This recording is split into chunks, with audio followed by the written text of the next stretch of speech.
Hi guys, Sarah here for Pinstyle with the last video from Stockholm Fashion Week. We've had a fantastic week in the city.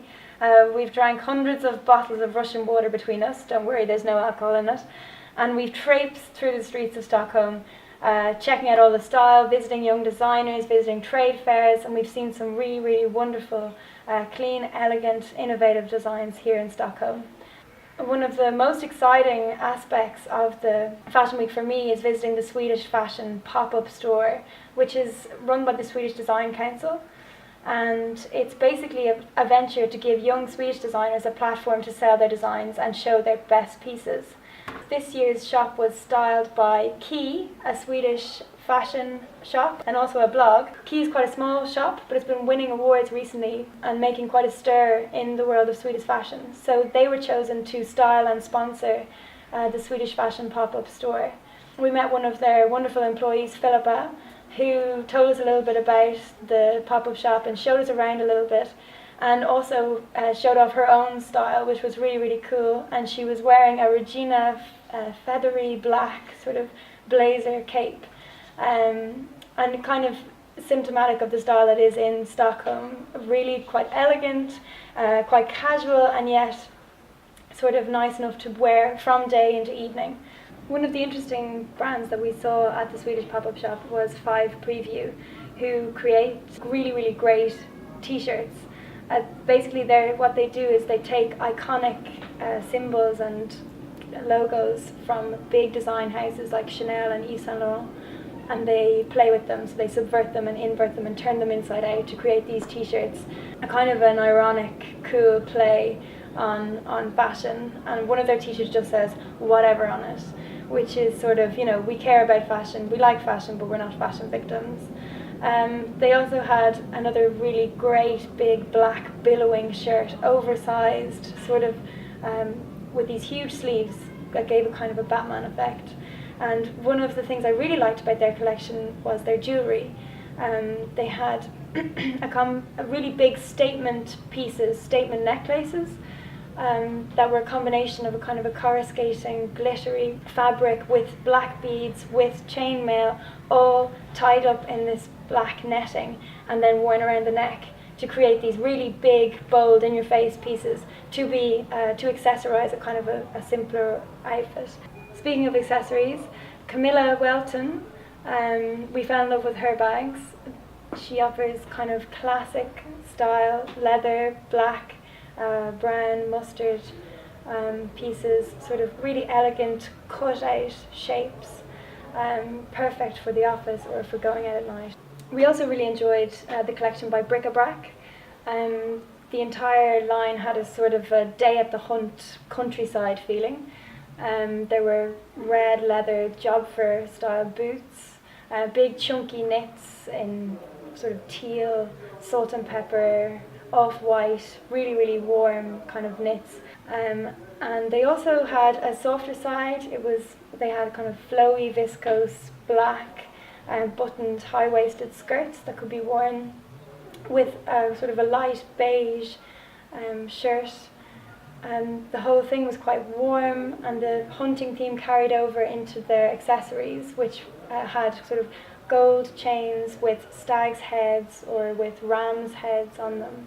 And there was one particular one with sort of bird detail, and they were really interesting pieces, and the whole collection worked very well together. And I could definitely see myself wearing one of those chunky knits when the weather takes a turn for the worst. And finally, the designer Svensk offered these really wonderful 100% alpaca wool pieces. They had beautiful wool hats, wool berets, woolen socks, and a woolen dress, and which were incredibly well made, beautiful detailing, and very comfortable to wear, as well as practical. There seems to be an emphasis not only on kind of practicality, but also a certain aesthetic value to the designs. So things must be functional and yet also beautiful.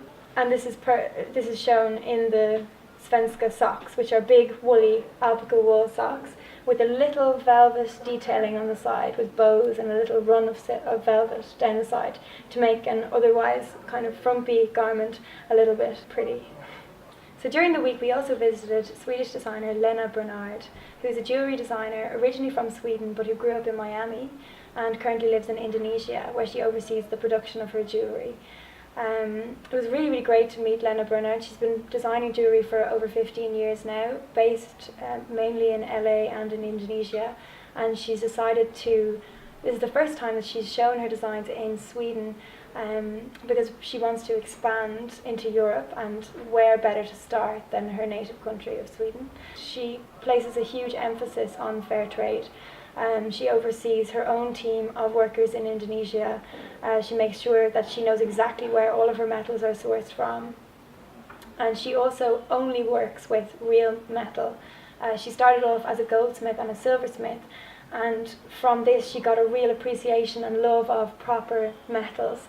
And so all of her jewellery, there's a great weight to them, which really makes you feel like they're enduring pieces, not just something that you will have for a couple of years, rather something that you will keep with you in your jewellery collection for many years.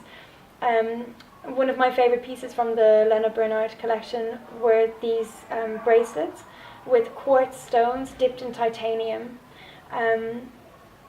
which were available sort of in an opal blue or kind of a peacock colour.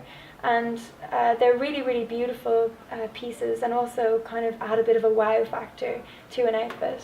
Another great thing about her designs is that everything is handmade, everything is hand embroidered, and the emphasis on fair trade is also a really positive thing. So we're big fans of Lena designs. And keeping in the vein of jewellery, we also met with Swedish designer Eva, who designs these really beautiful, dramatic cocktail rings, big bold designs, big flowers, big stones. She also has an emphasis on fair trade, and she also works with real metals, mainly with brass.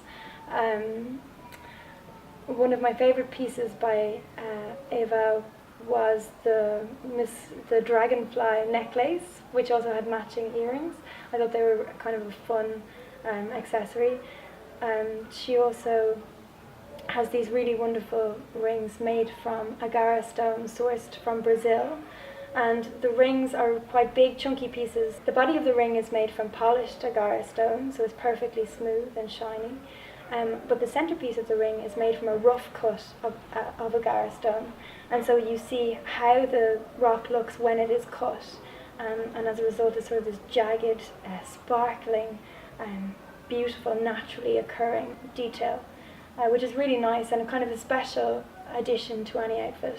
In conclusion, what we've seen here in Sweden during Stockholm Fashion Week is a country well known for its design, but that in recent years has moved out of a kind of a severe, strict sense of what is of design, and into a more playful idea of design, playing with different fabrics, trying out different colours, and while still maintaining always that sort of Swedish elegance. So that's all from us, from Stockholm Fashion Week.